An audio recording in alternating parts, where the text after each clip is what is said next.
Hello, everyone, and welcome to the May Contain Action Podcast episode Diezi Quattro, which, of course, is German for 14. Welcome to the show. I am your host, actionjaxon, also known as Paul. My co-host is none other than future, former, retired, kind of into it, kind of not into it. Maybe he'll do Little League later on, Trevor May. What's up? There he is. And our lovely producer, PM. PM, hello. Hello. Nice. See, wasn't that lovely? I always said lovely. hello. And It it's was lovely. That's nighttime. why we call him lovely. It's night time. I like Trevor. Sup. Sup. Talking about Little League. Sup. Sup. Yo, we talking about Little League. I'm about to win that ship. So Trevor, did you play Little League? Thanks. Great question, PM. Yes. Yes, I did. Somehow that's a prerequisite for playing in the major leagues. I don't know why. It just is that way. It's one of those things, in life that just doesn't make sense. So Yeah. Wait, is it actually like a thing you have to do, or like that's the only way you'll get noticed is if you play Little League? I mean, it's Is actually it like not incredibly political at that like that. Okay. Actually, no.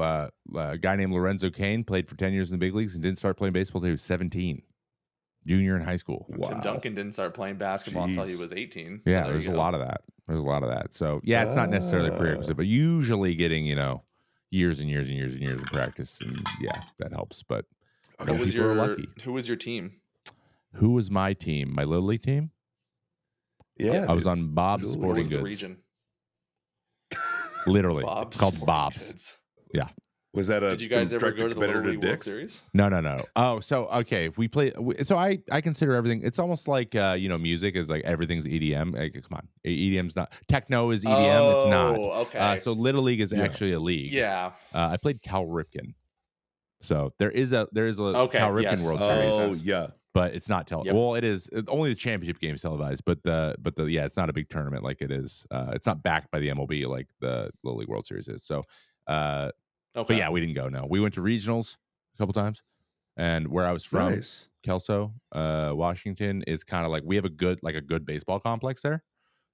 Surprisingly, it's pretty much the only thing, and so like they host tournaments there all the time because they have so many fields. So we hosted regionals twice, like when I was 10 and when I was 12. So we just automatically got invited.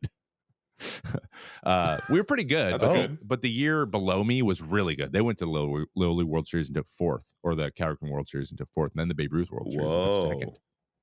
So they were good. Dang. And they carried us when I was a senior and they were all juniors. Were you in it when that one kid got in trouble Daniel Monte. for his age? I'm blanking on who it was. Yeah, I think he was the pitcher, right? Yeah, the kid who was 14 playing with 12-year-olds or 10 to 12-year-olds and throwing like 85 miles an hour left-handed. Was he really? He was, yeah. The next Destroying sensation, everybody. And he comes to find out, yeah, he lied about his age.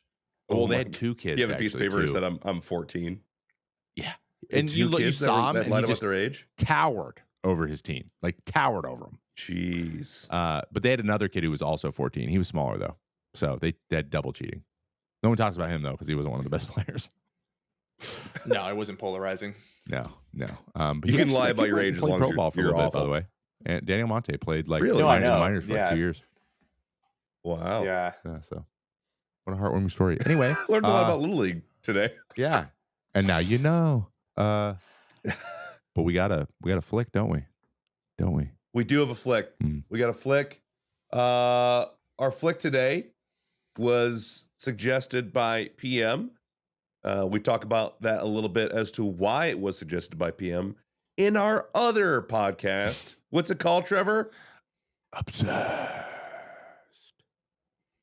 Nice. With hating. Nice. with hate.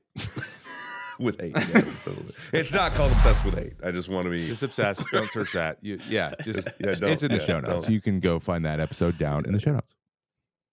Love that. And that movie is PM. Ready Player One. Look at that. Nice delay. What energy? Ready Player One. You had to My give it a goodness. second. You had to Ready Player Let One. it breathe. Ready Player Yeah. One. Yeah. Ready Player One, which I was delightfully surprised by it because honestly, my first thought was it's not old enough. Because I was like 2018, like we basically just had that year, right? That just happened.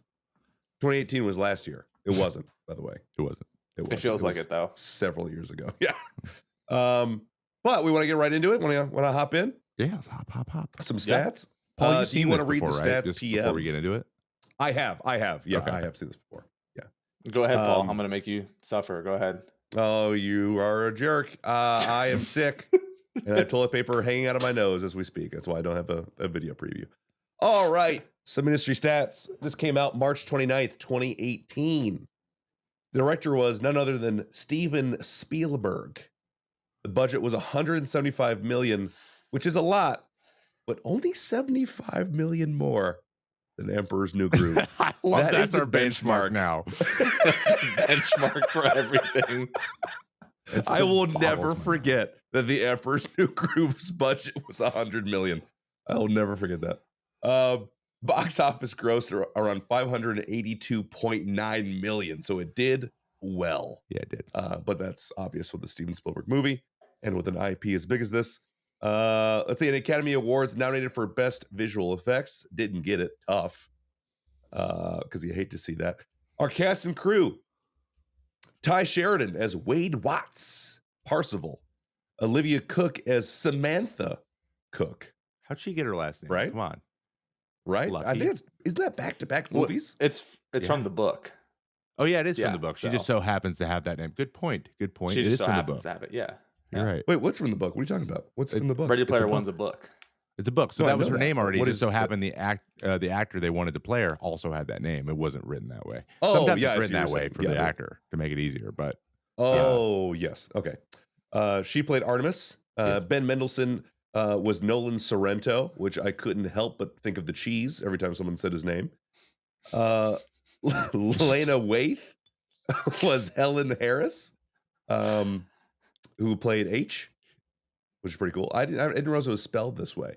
It's AECH. yeah, I put H, Mhm. like the letter H, in all of my notes. Yeah. I And did now too. it makes so sense. I did not even know that to this very moment. Mark Rylance as James Holliday, Anorak. Simon Pegg as Ogden Morrow, directed by, again, Steven Spielberg. And screenplay by people. So, of course, it was based on the novel by Ernest Cline. Screenplay by Zach Penn and Ernest Cline. Based on the novel by Ernest Cline by the same name, Ready Player One. Oh wow, Ernest Cline also So- wrote the screenplay. That's cool. I didn't know that. Wow, that's a cool fact. I'm glad I didn't skip. Yeah. It's really good. It's helpful. Oh, We want to get into it. Want to go? Give just- us our ratings. Let's pop Trev? right in. Okay, yeah. So this is very Spielbergian. You get all the Spielbergy, like epicness, right, from this movie. Oh, yeah. For a movie that's like a lot of CGI, it's not Yeah. that bad. Like sometimes too much CGI, you're like, okay, like ugh, it's just looks so bad that it's bothering me. But this one doesn't do that. I liked the way that it felt very video gamey. But Yeah. our first category, as always, is guess the ratings. And this one's interesting. I feel like the Lord of the Rings was a little bit kind of, like we're like 90, and you're like, yep, you got it. Surprise. This one's a little Yep, more, yep. it's good, but it's a little more middle of the road. So we got Rotten Tomatoes again is percentages. IMDb is out of 10, and Letterboxd is out of 5. So, Paul, Rotten Okay. Tomatoes, Yeah. what do you got? I'm gonna give the audience score a 79. I'm gonna give the critic score 75. I'm gonna give IMDb let's see, 6 out of 10. I'm gonna give Letterboxd a 3 out of 5. Nice. PM, what do you got? What are you thinking? I apparently we did this together, Paul. Whoa. Oh Um, yeah. Because I said critic score of 75%, but I said audience of 85. I think Oh, these are one of the 85. Okay. movies that the critics are like, this is too much CGI, this is stupid. But the audience is like, this is so cool. Like, Yeah. this is what I wanted to see on the screen. And so they love it. Okay. I said IMDb is 6.5. And then I said the Letterbox is 2.5. I feel like Letterbox would shit all over this movie. So, Mm. um, See, I thought the I exact tend to think if opposite. it's like super CGI, they're just going to be like, no, I'm good. That's a I think Letterboxd people love IP. That's my thought. It's a There's a weird, lot of it's a IP weird jammed push into pull this. here. Yeah. It's a weird push pull here. Yeah. Mm-hmm. Yeah. You know, Like Star Wars movies, like, right? It's just like it's canon and there's hardcore, so it gets good ratings. But then there's all the people like, I think French films are the real cinema and Star Wars sucks. Like, and then they crush it, right? So it's Yeah. a lot of both of those. So like a lot of times it's right in the middle. Okay, so the unveil, and you guys did a good job for the Ooh. most part. Rotten Tomatoes, the audience score was 77, which is certified fresh, solid. Wow. Nice. And the critic score was 72. So pretty good. Wow, we're okay. pretty good. It on was that. almost like they were like, we like it for what it is, which is great. Yeah. Spielberg nuts. just doesn't make bad movies in general. So this might be one of the worst ratings he's ever gotten. Seriously. IMDb is a 7.4, which is a little bit higher than I thought it would be. I thought it was like a 7.1. That was my guess. 7.4 is pretty solid. And then Letterboxd is 3.2, which is meh. It's like it's fine. Okay. Yeah. It's fine. And then I actually read some of the reviews and they're like, yeah, it's entertaining. Tracer's in there. I was like, yeah, you do see Tracer. Exactly. Which already aged poorly. So now we're like, ugh, Overwatch. Wait, Tracer aged poorly? What happened with Tracer? No, nothing. It didn't age poorly, but like no one plays Overwatch anymore. So it's like, oh, this was like the hot game at the time. It was a hot game. Yeah. And now it's like, Overwatch was the game. It would definitely be Fortnite. Fortnite would be all over this thing. Who would have known 6 months later Fortnite would just trump everything? Yeah, crush it. Who would have known? Interesting. But also, they didn't have Tracer be like a main character. They're just popping in every once in a while. So I guess it's still kind of a nice little nostalgia thing. Yeah. Vivian Ward rating, the intro. How are we feeling about the intro, guys? Oh, the intro. I mean, the intro is good. I think it's a good intro. Personally, for me, I'm gonna give this a 7.5. I think it's a good intro. It introduces us to our main character, tells us the stakes, tells us what universe we're in, what's going on. It literally, the exposition just tells you everything about what you need to know about what's going on. So there's really nothing to hate. It's good. It does its job. It's not like outstanding, but it's good. It's set to jump too. That helps. I think it gives it both. Yes. Jump. Yes. The music is great, but again, Spielberg. They had the budget. PM. What do you feel? How do you feel about it? I said a 7. I mean, I think anytime that they kind of blunt in your face tell you what's going on, it doesn't really have that same effect of like the Vivian award that we do, right? Yeah. Mhm. I think it was intentional, but I think it wasn't artistic in any way. Like it was just kind of like, oh, I bet you wonder how I got here type of like intro, Yeah. Yep. it's like, those can be kind of boring, but yeah, I mean, it was a vast universe that he needed to set up to basically show how fucked up the world is and how everyone kind of escapes to this, and it's needed. So it set it up, but it was just a little too on the nose, I think. A little bit. Fair. It had those. In my life, it's kind of crazy vibes a little bit. Yeah. Right. Just a little It did. bit. Yeah, you're right. A little bit Malcolm in the Middle feels a little bit. So I gave it a 7 as well. That's a good way to put it. Yes. Yeah. Honestly, calling that a Malcolm in the Middle is kind of a good term. We're gonna have to reuse that one. But if it didn't have jump, if it had like some cheaper to use song, I would have been like 5-ish. But jump is just true. The song gets you into it a little bit. It's the synth. It's the synth keyboard. Just so I just love it. But again, this whole movie's just all in the 70s, 80s, early 90s nostalgia, just left, right, and center, everywhere, all over the place, just throwing it in your face, which I loved about the book. By the way, the second book kind of sucks, so I would not get your hopes up if you want to read that. It's definitely just a bunch of It's like D3 was. Just callback after callback. No. Which seems like a money grab because it was written after the movie came out, which is a little bit of a red flag for me. But yeah, 7. I think 7's fair. 7's our good old-fashioned human average. We like it. Exactly. We like it. Yeah, I'm a fan of that. But the Lord of the Rings is so much better. Yeah. Oh my God, so good. What about ends? How about scenes though? There were some good scenes. Paul, you How do you feel about scenes? Scenes. There were good scenes. I mean, I think the most obvious one is the final battle, right? I mean, that's like, that's definitely, I think, my favorite one to watch, as my favorite thing to imbibe, if you will. I would say my second favorite is probably the dance club, the Nick club. I can't remember the name of. What was the club? It's like, what was the name of that club? The Coincidence Club or the Incidental Club or something like, I can't remember what it was. It was like blanking on it now a little too. obvious. Distracted Globe. Yeah, Distracted. Yes. Yeah. Yeah. I thought that scene was actually really cool. I liked everything about that. I thought it was pretty neat. Also, it sets up my favorite movie trope in the whole thing, where he's like, they're dancing and he's like, I want to see you, and she's like, you wouldn't like what you see. We gotta talk about really this. Are we sure? Are we sure? Hideous. So I was like, I can't wait to see what she looks like. I'm sure she's hideous. So that was great. So I liked it was like a satirical. I liked it. But those were my two favorite scenes for me.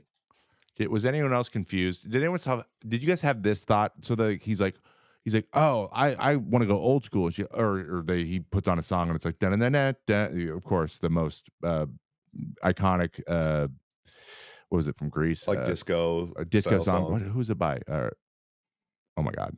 Oh, I don't know. Wow, I don't even know the name of the song. We need like a list of all the popular songs about. that were in there. But she goes, oh, going old school, and then they're like their fake floors go together and they start dancing, and I'm like, so like, did they change the music for everyone or just themselves? I thought that too, are they dude. forcing I thought that everyone to be in thing. their narrative right now? Because there's hundreds of people. Yeah. I wasn't sure what that was, but you're real right. main character energy. So I couldn't help but notice that. But anyway, sorry. PM, you like this. You like this. What scenes are what speaks to you the most?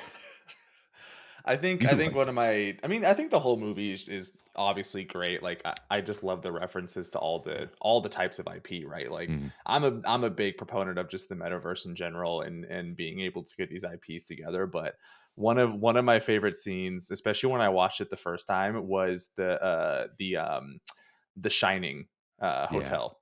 I think that one was so good. And when they basically gaslit H into thinking this wasn't a scary movie, and he was like, oh, then that's fine. And then he just gets absolutely terrified by the naked lady. That was one of my favorite like scenes just in general. Like it's, The Shining, it was filmed here in Oregon. So like people here in Oregon always talk about it, and they did they did a perfect job recreating that entire set. That was pretty remarkable. In that hotel. Yeah. They definitely obviously used some older like the actual clips and stuff. They did. And spliced it really well. So like I was reading up on it, and apparently Spielberg wanted to do Blade Runner actually, and not do The Shining, but the issue was Blade Runner 2044 or 49 was coming out that same year. And it was going to conflict with things, and so he wasn't allowed to do it, and so he paid homage to I'm blanking on the guy who made The Shining, because I believe he passed. I believe he passed, and so he paid homage to his friend by getting the rights to it and taking some of the clips and making it that scene. So that's cool. Yeah, that is. I feel like that scene was probably like I just love H. Like he's just so. Like he sees the two twins and he's just like, hello. Like he's just so friendly and he's like, you shouldn't be here. And he's just like super nice. And then like the naked lady walks out of the tub and he's like, oh, hi, naked lady. And then she just like kind of changes to like a zombie. Like I just loved how childish she was with this gigantic body, and he was just terrified the entire time. Dude, The Shining. That was really funny. Me too, man. To be honest, I'm like, this is still kind of scary. I'm still kind of scared. It is. Yeah. It still does it. Yeah. Something about hotel hallways, man. I don't know what it is. I don't know what it is. Looking down a hotel hallway. Oh my God. Yeah. It like hits me. Like I sit there and I'm like, this is weird. This is a weird feeling. Especially with the repeating patterns all the way down. You're like, oh, yes. oh. Yeah. Does this go on forever? I'm always just That's anticipating a ugh. dolly zoom in my own eyes. And Exactly. some music goes, wah, and so I'm like, something's happening, and then just Yeah. panic. Yeah, it's terrifying, and it's probably because of The Shining. Frankly, I think that's why it's all in our collective psyche. It really, really ruined. Whenever a horror movie takes something simple and then makes it scary, And ruins, it yes. ruins us Yep. for a long period of Yep. time, and I don't like Little it. girls, terrifying. And you get trained like you're watching a rom-com and someone's walking in the dark, you're gonna die, and they're like, no, this isn't one of those movies. But I get that immediate reaction. For me, though, that scene was great.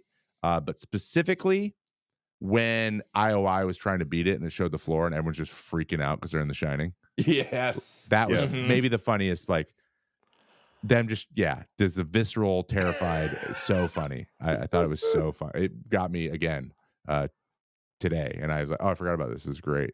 And then I also really liked the how they pulled the fast one on Nolan. Tried to get him like when he's getting out of his suit to think he was still in the thing. I was like, ooh, they did this good. I like Yeah, this. that was cool. That I was thought it good. was cool. They got me. I was like, oh, where do they get the silencers?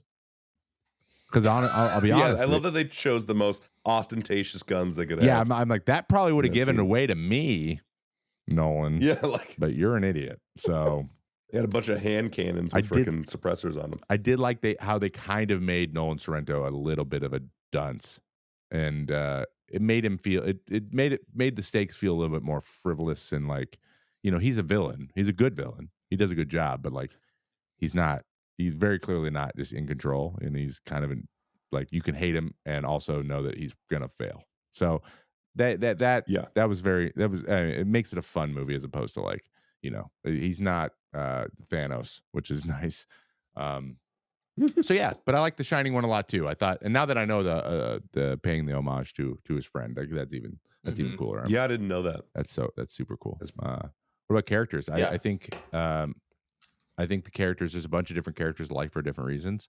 I think for very clearly, no, I don't think anyone's gonna pick Z. I'll tell you that much. He's fine, but Parzival? yeah, Pars Z or Yeah. is that what they call him? Z? Yeah.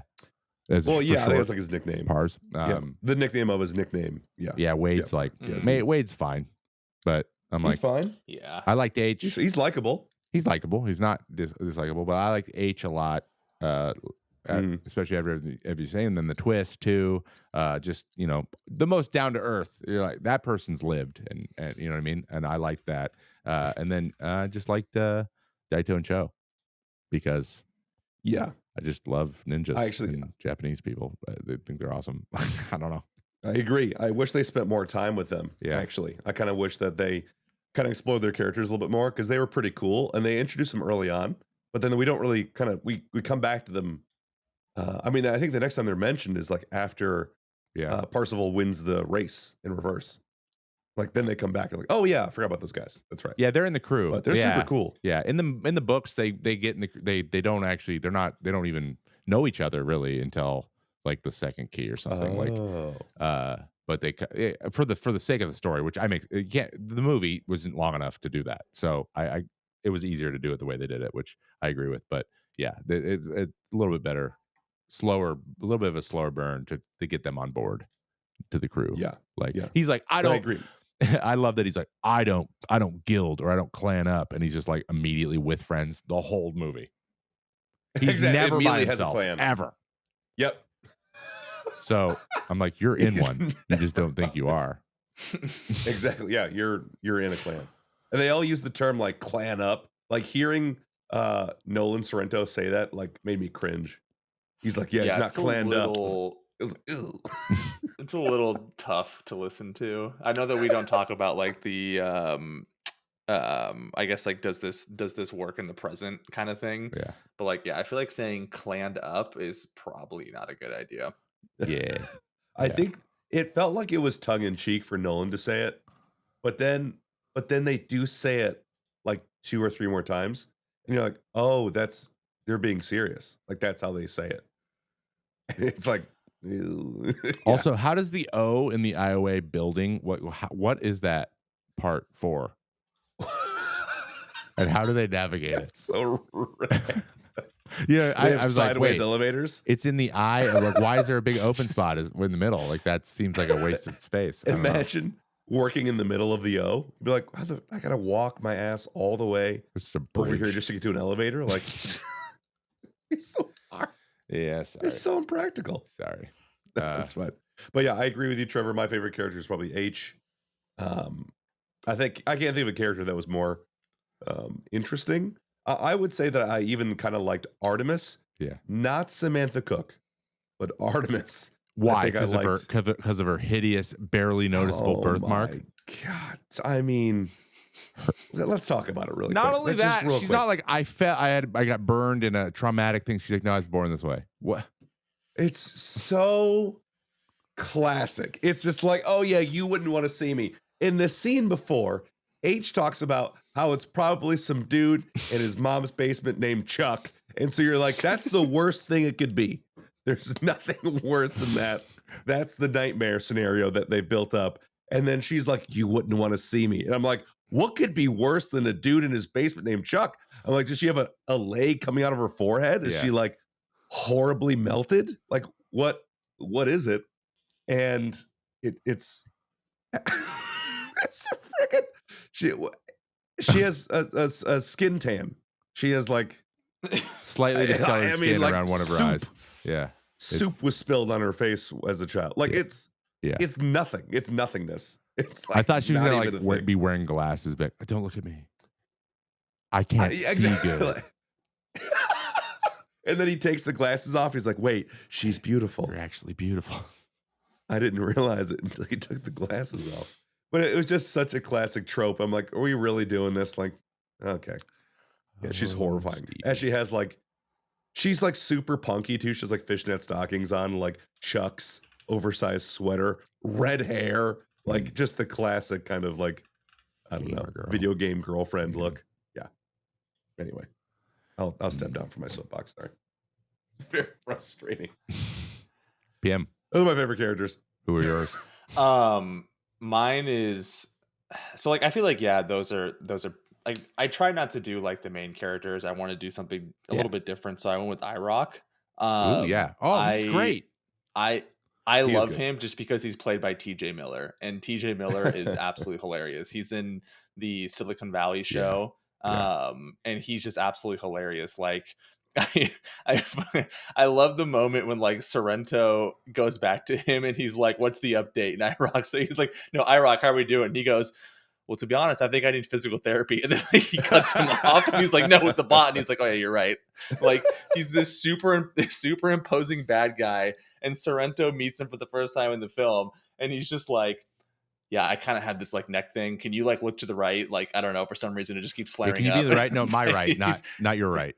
He's that, and then they're talking about like, you know, the Easter eggs, and he says like, what was it, like the avatars are going to be on him like hose on Santa. And I was just like, this dude is like, he's just, I can tell how they scripted it was they were just like, TJ, look, you are going to be this bad guy that is not actually a bad guy, and we're just going to let you rift. And we're just going to let you go ahead and do whatever jokes you want to do. Because, like, there is no way that someone scripted these lines. And the way he said them was just so effortlessly. Like, I loved it. And so he was one of my favorite characters for sure. Then I would say probably Samantha Cook. I know you don't like her, but Olivia Cook is just, you know, after watching the House of Dragons, which is what she's in. I just love her. Gosh, that's right. She's just really good.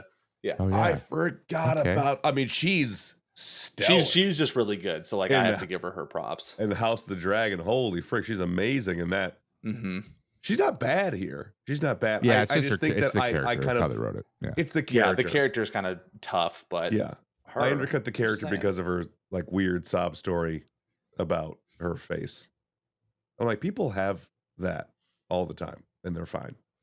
Like it's not. No, I get it. Grow up. You know, grow up. Exactly. Do we ever see TJ, by the way? Like, do we ever see him, the actor, like what he looks like when he's in his suit?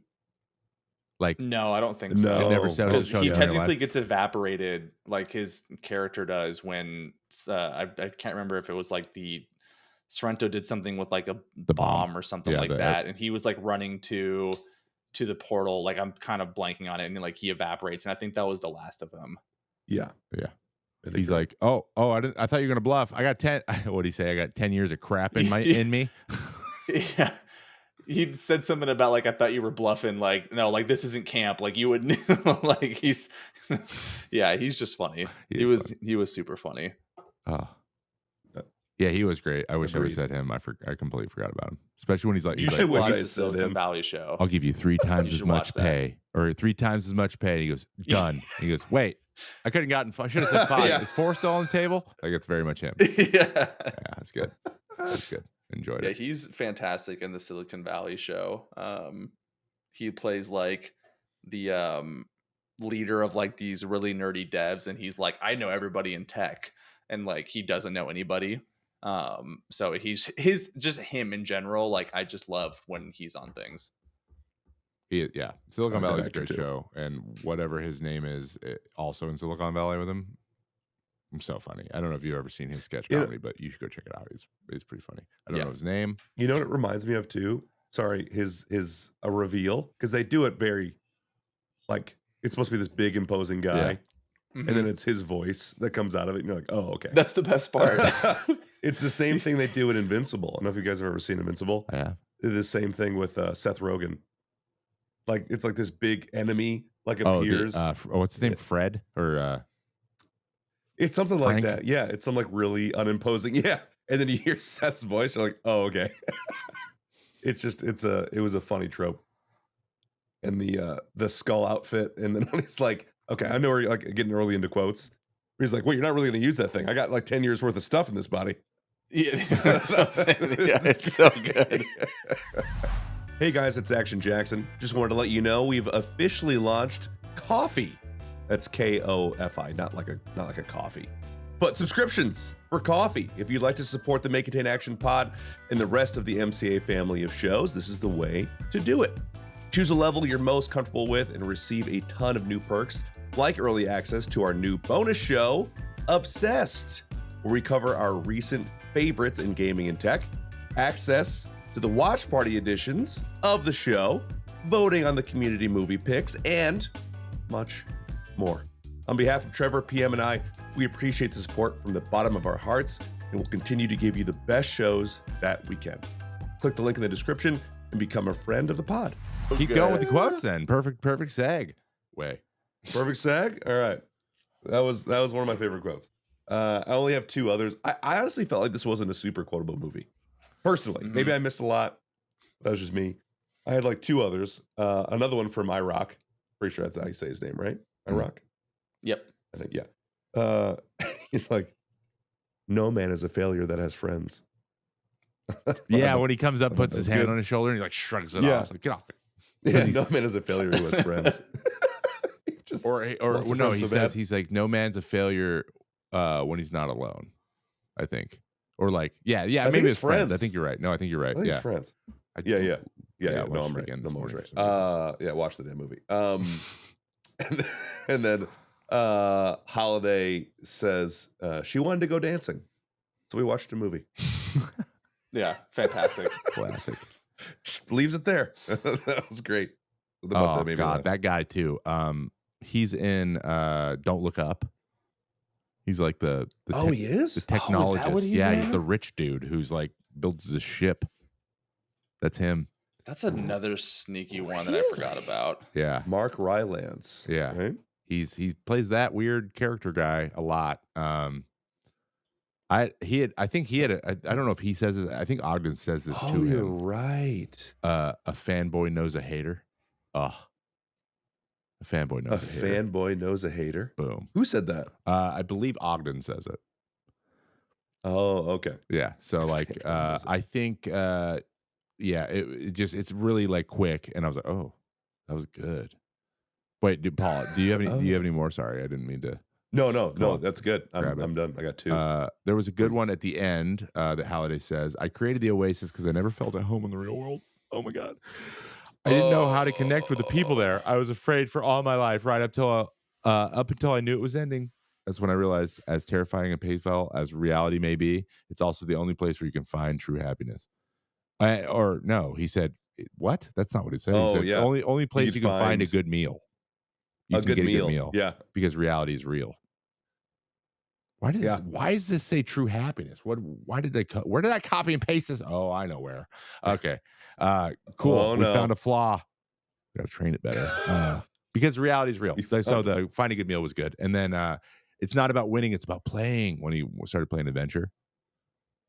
Yeah, that was cool. That whole like scene was actually pretty neat. Yeah. They kind of hyped up the mythology around the game Adventure pretty good. It was pretty sweet. Oh, dude, that's the best part about this story, I think. Just the way all of that, all the references, like you have to have all this knowledge in order to write this. So people love that stuff. Exactly. It was a reverence for video games that was really cool in the movie. And we're literally doing a podcast where we review movies. Like, and that's the guy loved movies. So it's like made a lot of sense.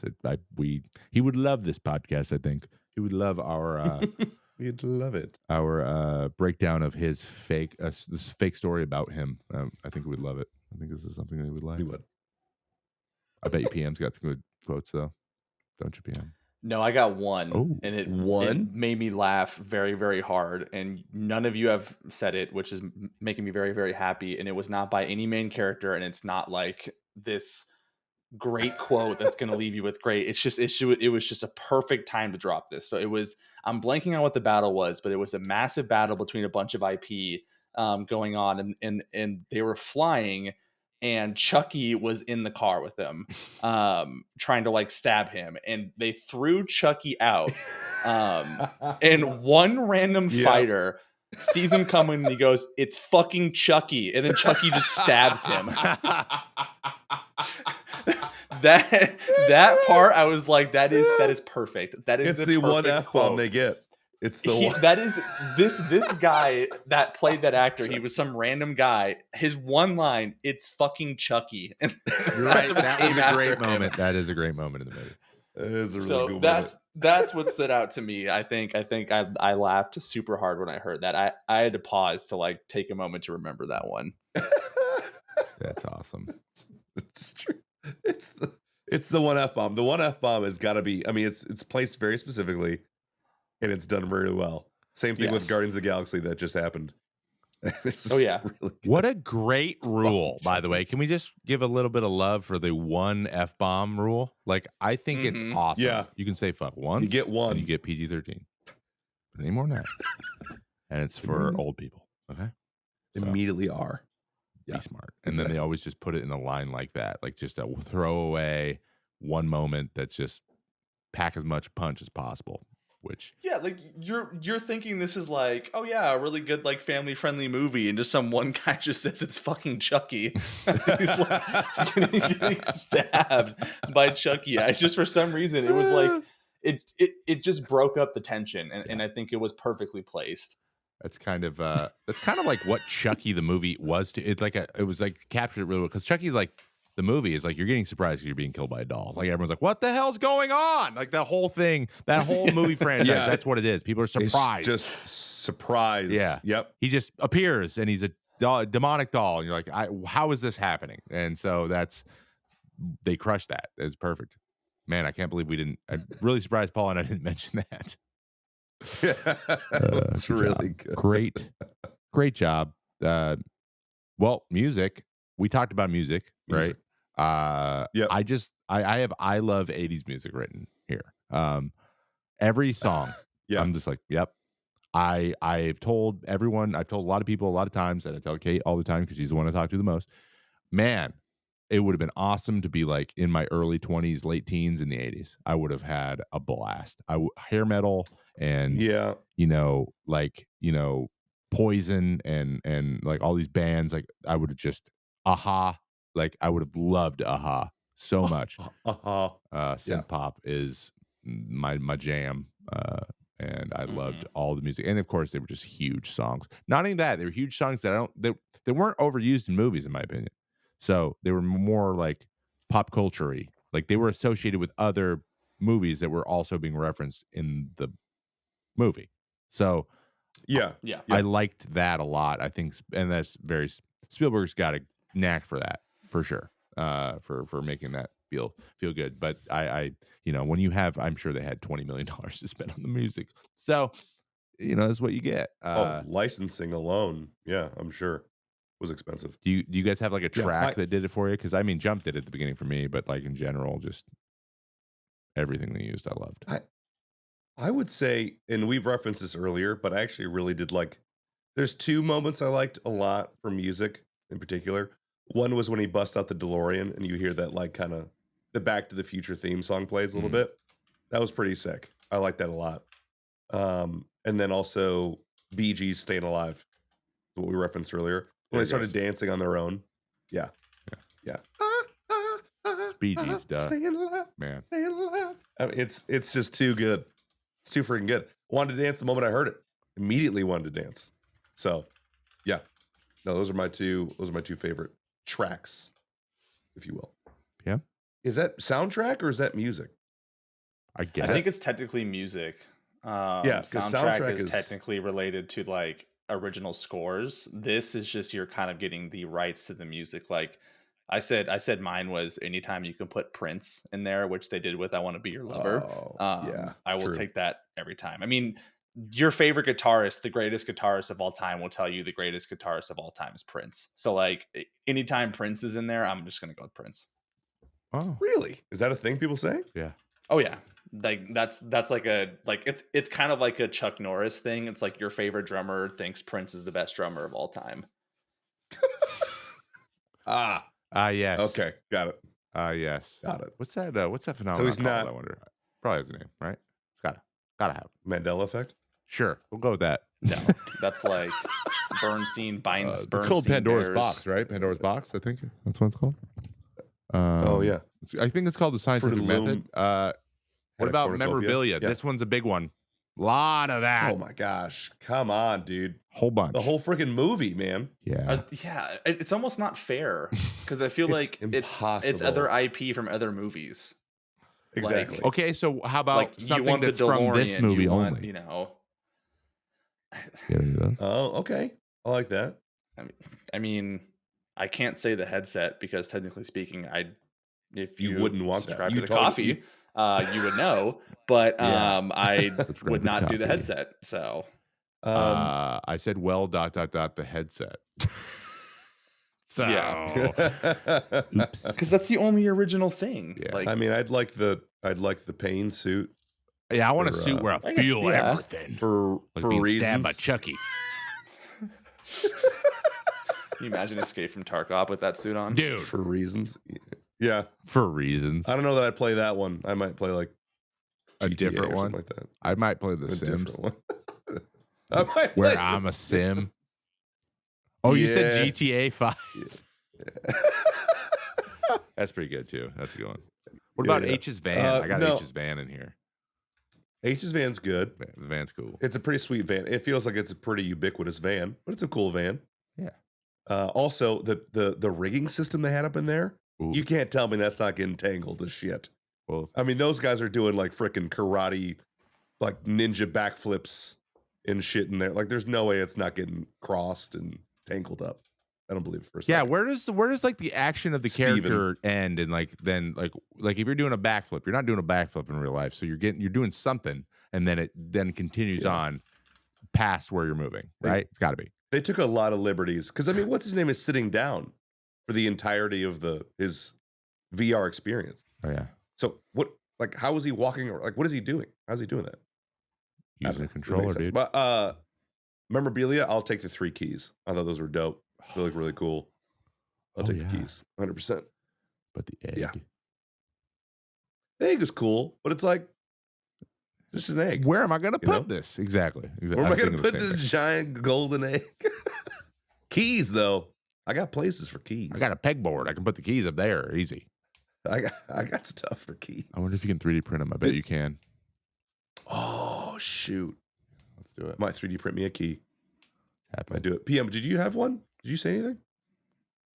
No, I just said it was kind of tough because the IP is like, I guess like everything that's you would really want like is from other movies, and it was just kind of, I mean, I guess maybe the pain suit would be interesting. Okay, so like maybe reference wise then. That's like what was your like which reference that we saw somewhere where you're like, I like that. I would like that thing. Anything? The DeLorean. I think the DeLorean's always like the one thing, Yeah. right? Yeah. Going back. Like it's just like I feel like the DeLorean is one of the more ultimate flexes for like nerds, Yeah. right? Like granted, it's not a super nerdy thing, but like if you have one in your driveway, people are stopping and they're like, "Oh my god, it's the DeLorean," right? I mean, Yeah, were DeLoreans true. I even don't. cool before Back to the Future? Like, were they super sports cars? They Mm, weren't, were they? They were just kind of I like, don't I thought they think were a so. joke. They made it because it was like a joke yeah, I car. feel like it was a joke, which is funny. Yeah, they 'cause weren't now it's cool before the movie. Though it kind of I'm has pretty a sure sports they car were not. look. I don't know. It's not like he didn't have like a freaking Camry. Yeah, it was like Yeah, no. Accord, right? Exactly. I don't know if those existed then. Well, cool. Then yeah, DeLorean. I mean, I Yeah. think everyone would like a DeLorean, except for they probably handle terribly and they get terrible gas mileage. So who's doing that? Oh yeah, they're not. And They are not great. And who's got enough freaking banana peels to go back into the past? You know what I mean? Nobody. So, but what about recast? Banana It's my peels. favorite. We should just call this the Trevor recast at this point. The Trevor Because I had some good ones, but I want to hear. What like we got? Did we do recasting this week? Did you guys do it, or did we skip it again? I did it's not some, that yeah. yeah. Okay, you go ahead. Okay, Pete. yeah. You Give go me ahead. what you got. I think so. One of them I kind of struggle with, and that was the James Halliday. I feel like it's just tough to find someone like him. So that's the only one that I really skipped because that kind of scrawny, old-looking nerd, if that makes sense. Yeah. Mhm. That's tough. But for Wade Watts, I feel like this one's pretty easy. Just Ezra Miller, even though Oh, he's yeah. probably not the best person. It's like honestly, it Yeah. just looks like it would work. Olivia Cook, I did Jenna Ortega, just because yeah. of that kind of Okay. girl next door vibe. I think that's the best way to describe that like character is like the girl next door type, and so I think she would be great for that. Nick Sorrento, I stuck within DC and I went Michael Shannon just because I think he's a great deep like voiced villain role where he just doesn't look anything but serious. Mhm. And then my left field one was iRock. If I had to recast it, I would do Anders Holmes, and that's from Anders. the Workaholics. Oh yeah, he Anders. could have done it. Yeah. Yeah, I think he would have Mhm. done a fantastic job with just like his voice. Like his voice would be perfect for that fit. So yeah, that would be my 4 recastings. Okay. All right. I feel like I there's like that. now that I'm thinking about that too. I'm thinking about there's somewhere in this movie Adam Devine could do it. Something he could be in. This. Oh yeah, Adam definitely. Levine. Levine, not No, sorry. Adam Devine. Is it Devine Oh. or Levine? No, Adam Levine Levine is is No, Adam Levine's a that's singer. Maroon 5. We're talking about Devine from Workaholics. Adam. Yeah, from Workaholics and Pitch Oh, Perfect. yeah. Okay. Yeah. Yeah. He could have been something, some comic been relief yeah. character, but I don't know. Anyway, sorry, Paul. Casting. I got one recast for you. Okay. For Sorrento, Christoph Waltz. Yeah. That's it. That's all I got. Yeah. Christoph Waltz. He plays a bad guy in everything. I think Yes. he'd be really good. Except for Django Unchained. He's a He's a maniacal good bad guy in this. Except for that. He's a good guy. But he's a historic bad guy. But I actually like PM's better. So I'm going to default to PM. Wait, didn't he play in the original Django as well? And he was the bad guy. What do you mean the original Django? Yeah. Wasn't there an original? Why did I feel like I'm? Yeah, there was an original film. There was some play to that where like his character in the original one was the guy who owned the plantation. Oh, so he was Leo. And then in the new one, he's good. Maybe that was the original I writing. can't remember what it was, but Sounds made up. yeah, like something like did I know maybe I'm not doing it right, but yeah, him and Django was huge. Maybe they did a short version, a short film version, because they do that sometimes, like a 7-minute. What was the war movie he was in? Glorious Bastards. Glorious Bastards. And yeah, perfect. He was there was that. Maybe that's what we got to watch next because there was one bone chilling scene in that with him walking into the restaurant. I think is what it was when one of the women was like a spy. I think. Dude, that scene, you're just on edge the entire time. He is so good. Dude, by the way, there is an incredible interview that Tarantino does where he explains that scene. Like how the producers were Really? like, dude, this is way too long. He's like, no, just stay with me. Trust me, trust me, trust me. And it just turned out to be like, because scenes aren't that long. They don't do that in movies on purpose because it gets drawn out. But like they keep the tension for literally 10 minutes, and it's like this was so it's a good. long One take scene. too. The whole thing was one take. It was one take. I mean, they did it a couple times, but yeah, the whole thing's one take. Wow. What I actually about didn't know that. what Okay. about John Turturro for Ooh. James Holiday? Yeah, John Turturro. He's from Transformers. he's the he's agent. in. Oh, He's in The Night Before with the itchy feet. Yeah. I like feel him a like he lot. could be that, He's like, funny. yeah. Well, I don't. Yeah, I think the actor that played him had a really good, like, detached, like, kind of a thing going on where you actually felt bad for him a lot. Yeah, Like, I felt like Yeah, every but time his avatar showed up, I wanted to be like, "Are you okay?"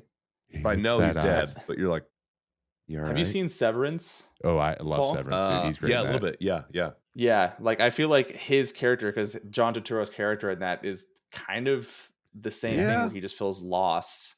That's true. Yeah. And Ooh, that's a good one, man. By the way, season yes, 2, come Severance. on. I know. You're gonna leave me hurry the there, fuck and up, then now please. I've been waiting. Come on, Come Is on. that the greatest, like, cliffhanger you've ever one had? of the best ones. Whoa. ever. Don't spoil it. Well, no, we're not going to spoil it, but, like, All right. It's great. oh my god, If you haven't seen it, watch we it. finished it and we were just like, what? There's only Oh, like man. 3 good Apple TV shows. That's definitely one of them. Silo is another good one if you Silo's haven't watched solid. that either. If you that's got Silo's Tim good. Robbins in it. That's Okay. got some hard hitters too, man. And Common. Yeah. Anyway, Yeah, my Common's recast. the worst part of that. Trevor's recast. My yeah, but- recast, and you guys didn't. Neither one of you had a Wade, did you? Did we have Wade? Wade? No. No. So my Wade Watts. No, I did. Yeah, Ezra Miller. Oh, Ezra Miller. Yeah, my Wade Watts Oh, is the younger Taron Egerton from the original Kingsman. That age. I think he could have done a good job. That's you're right. He's a little bit, but he's also goofy, and he's a little more serious now, I think. But He's too handsome. He is he's very too handsome for I the mean, role, I'll be honest. the kid who plays him is pretty handsome too. It's not like he's not a bad looking kid, but you're right. He looks a little That's bit more true. nerdy. His jaw's just Olivia my gosh. Cook. I said her last time we did one, so I'm going to say it again. Mahala from the recent movie, the World's Ending movie. She's in that, and then she's in Industry. She's good at acting, Mahala? and she's also like jaded all the time. So I'm like, she could have done a good job. I think she's a little bit more mature, kind of maybe younger version of her. And then James Halliday, I just threw a Hail Mary here and said Patrick Stewart. Just All right. old frail Patrick Stewart from like Logan, that version. Okay. Yeah, All he right. could have pulled it off. And then Nolan Sorrento, I have 2. I have we could go with a good old fashioned Jason Schwartzman, like the bad guy from Scott Pilgrim, playing that role, or Like that. Okay. or Sam Rockwell, which is very similar to what they have. And I He's like identical Sam- almost. he's yeah. almost identical. So Well, Sam he's, Rockwell would get it too, but he's a better actor. He's in He's in. he's like the villain in Iron Man 2. he's a villain. in Oh Iron Man yeah, 2. yeah. He's what's his name? And he's got like You the know. whole like when he gets like frustrated, Sam Rockwell does Hammer. this frustrated Just hammer. thing really, really well. Yeah. And this would have been great in this Did you movie. see his quote the other day? He's also very quippy. Very quippy. Like, Did you see his quote what? No, I didn't. about the Marvels the other day? Like it's kind of sad. He was just like, I'm kind of waiting for them to bring me back. Like he was like really desperate to get back into it. Really? And Oh. yeah, like he really wants to get back into the Marvel scene, and he's been like trying to put out feelers to get back in, but no one's like responded to him.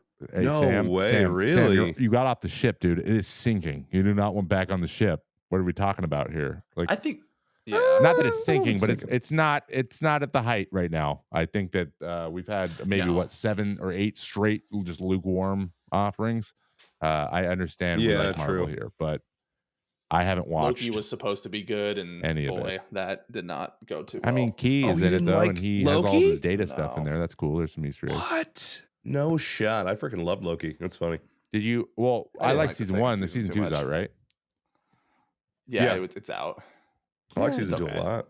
Yeah, What? I'll watch You guys it. both watched it? Yeah, I haven't watched the second one, but honestly, Loki I do want to watch, so I just haven't gotten to it. But Watch the second one, Trevor, because PM over here doesn't like freaking. yeah. You're right, though. So let's just, you know what I mean? Exactly. Grain of salt from PM over here. Exactly. Gosh. Awesome. This guy. Awesome. Well, I think those are good, except for Patrick Stewart. That was terrible. He probably wouldn't be great. Actually, my top 3 probably aren't great. But Sam Rockwell, good one. Nice, Trev. Thanks, guys. High five. Cool. So, great job, buddy. We are here at the end of our show. And now we need our rating. And now you don't need, like, it doesn't necessarily, because we mentioned this earlier, it was kind of a recent movie. So I just kind of like have a 1 rating because there's really not a lot of nostalgia. So I gave it a 6.5. That's probably my solid. That's a solid in my book. I do like rewatching every once in a while, but it's not like I need to watch this movie once a year or I will die. It's not one of those. Yeah. No. Okay. PM. What do you got? Yeah, I mean, I think comparing it to the first time I watched this, I would say it's probably around like a 6 or a 7. I think the CGI doesn't really. It's kind of tough now, like especially with the advancements of CGI today. Like it's hard to almost go back unless you're going so far back that it's almost like nostalgia.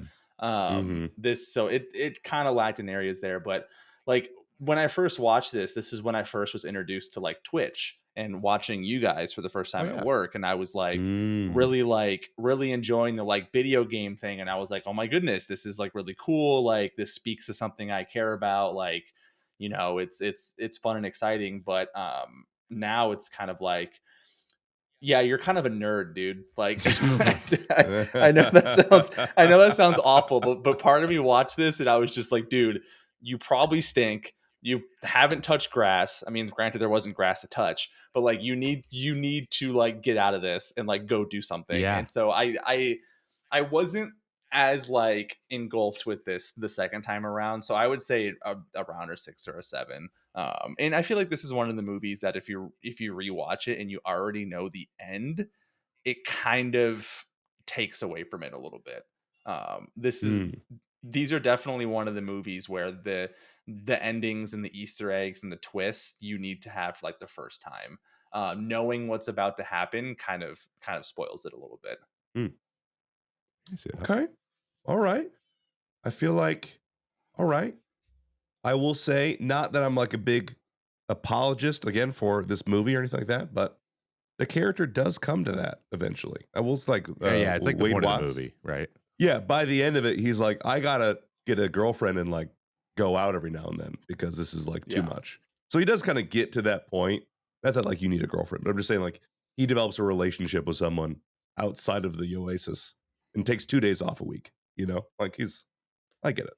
I will agree that knowing the ending does take away from it a little bit. However, I forgot the path that they get there. So that was nice. I forgot how they get to the end and like the whole adventure thing and all that. I thought that was really cool. So reliving that was really sick. So I'm going to give this, again, kind of like what IMDb said. Like, I just had fun. Yeah. It was just fun to watch. I found myself dialed in to a lot of the scenes because, like you said earlier, Trev, the CGI was really well done. At no point was I like, this is some weird uncanny valley and it's like uncomfortable to look at. It was fun to watch like the whole way through. Like the death race was fun. What's his name's workshop was really cool. Oh yeah. So I don't know. Yeah, I would say I'm giving this like a 7.2, like a little bit more than a 7. We're going full It was IMDb. Same. I had fun, dude. I had fun. It's fun. Some movies are just for fun. It's literally a movie about video games and nostalgia. It's just fun. Those two things are fun. Yeah. So, and I thought the story's good. It's good. It's a well-written story. It's a good book. I like the book. I still like the book, even though the second one just like, ugh, but it doesn't matter. It does not matter. This one's good and it's fresh. I feel like it's unique, and I've always like thought about an idea of a game like, or like the Oasis existing. Like I've always like, what if we were immersed and we were all our own person, but then we could do whatever. And that idea is cool, but obviously now that we're adults, we see that is not a good thing for our society or our health. It's just probably isn't. Though it was funny when that woman was about to fight that guy and sneak up on him, and her kitchen's on fire, and her son's like, "Mom!" Yeah. And she's like, "Get your dad!" And the guy just Yeah. so funny. And then she gets shot and falls off the couch. That was funny, though. She like, dude, there's so many questions about the haptics in these things, like the force it would take to push her off of the couch. Yeah, It's- and yeah. like what? And then, how about the guy loses all his stuff and then like fakes jump out the window? I'm like, Yeah. easy. And it was like, Yep. of course, it was like in Japan. I'm like, that's a literal thing. That's like a Yeah. There was a time in history where it was a major problem Yes. for businessmen Yeah, jumping they out of played into that windows of trope. high rises. It really was. So it's like Mhm. they had like a whole thing about it. So it's like, whoa, why'd we do this? We could have. Yeah. I feel like a lot of this was filmed, it was probably filmed in 2017. And not to say that like PC culture wasn't in place, but there was definitely a big shift in 2020, 2019. We're in a different world. And I think for sure. Yeah, I think this definitely hit right before that. Especially with like the claned up thing. Like, I'm serious. Like, I don't think anyone can even say that in public anymore. Like, I know it doesn't have any like bad things Whoa. about it, but just saying claned up, like, no. Yeah, I didn't even that's think the about first thing that till you people would think said it. about. That's the first thing. You're right. Whoa. Yeah. Which that claned definitely wasn't up. what people were associating that with immediately in 2018. Oh, snap. So, wow, that's interesting. At the same time, like some things just are like, yeah, they're kind of shocking and they're in a movie, but they're not harmful because I don't know. I'm having this realization that younger kids, they know more than I'm giving them credit for. They do. And like, I'm like, who's this Sure. for? Yeah. Everyone's not 6 years old. Like 12-year-olds know a lot of crap. They've looked at a lot of Mhm. stuff. And I knew a lot of stuff when I was 12. I'm not giving myself credit for that. So a lot of times it's like, it's actually not, it's just kind of part of growing up. Like, this is how you kind of get exposed to things like this because you're not going to be able to avoid it. So, but yeah, it was like a little bit shocking. I was like, whoa. Like, I forgot about that. But at the same time, like, I'm like, change it. I don't know if you change it, but it's a little bit more noticeable now, but that's just kind of how it goes, I guess. Anywho, that's our pick a flick for this week. Thank you so much, PM, for the movie recommendation. We have Paul. Actually, it's your choice next because I did Fellowship, and so that's right. feel free I want to to pick a banger. pick any movie that isn't a Mighty Ducks movie that you possibly want. Thank you so much. And if it is, might I not make a that one. recommendation? Okay, Paul. he's gonna. Might I make a recommendation for you? You may. I'll allow it. Can you make it an Oscar-nominated film? Yeah. I will make no such promise. Can we be Because cinephiles the for issue- real once? Well, the issue is my wife really enjoys the Oscars, and we put on an Oscar party, and she watches every nominated movie. She woke up at 5 a.m. to see the nominations. So Whoa. I cannot watch movies unless they are Oscar nominated for the next month. Like within the recent year, or Wait, when are the Oscars? Yeah, within the recent year. They're in April, I think. Yeah, early April, right? Really? Oh, cool. Oh, Kate and I also have talked about possibly going to Telluride, the movie film festival this year, which might be. Oh, is it the car? Oh, okay. Telluride. Do you know where? Do you know where Telluride is? It's not Kia. It's in the Is it near mountains Palisade? in California. It's a super like fun. It's near Optima. Okay. All right. Yes, guys. That car is named after this town. Okay, you It's right by weirdos. Sorrento. It's very nice. Oh my God. Okay. That ends the show. Yeah, but we'll tell you what show movie we're gonna do next time when Paul chooses it. All right. This has been the Make It In Action podcast. I'm gonna take us out because Paul's sick and he's spoken enough. I Right? have. It only took me an hour and a half to get there and help you out. We will see you next week.